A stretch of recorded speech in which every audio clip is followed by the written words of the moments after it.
as important as adjuvants and coanalgesics are in chronic pain management, I felt it was important to provide some information on using these medications safely, not only monitoring the effectiveness level, but also to make sure that the adverse effects that we commonly see with these medications are being appropriately predicted and managed.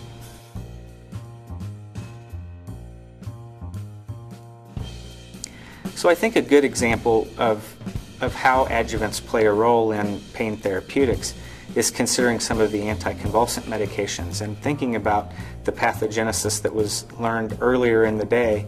and then building upon that as far as what are the mechanisms of action of those particular drugs, making sure that you don't overlap and try to choose medications that may have very similar or the same mechanisms of action, and trying to create a polymodal situation where we're using smaller doses of more diverse medications.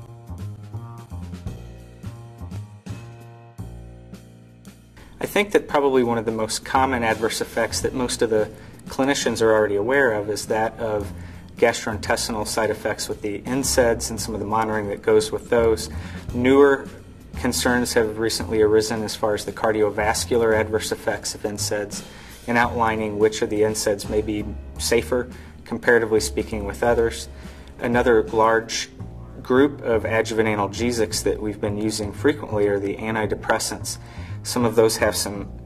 very interesting caveats as well as far as how to monitor for things such as serotonin syndrome, hyponatremia, and even some of them have their own cardiovascular risks as well. So the clinicians need to make sure that we're adequately monitoring for these adverse effects and having a good plan of attack for how to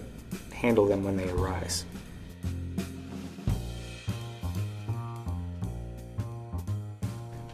So when you're discontinuing some of the adjuvant analgesics such as NSAIDs,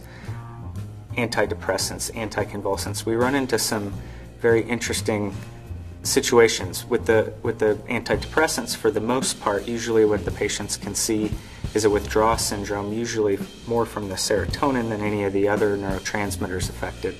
With the opioids, obviously, there's some issues associated with that as well. The anticonvulsants kind of pose an interesting situation in that theoretically, if you bring a patient off of an anticonvulsant, even if they don't have a seizure disorder, sometimes discontinuing those too abruptly can actually lead to seizures, even in a patient that does not have epilepsy.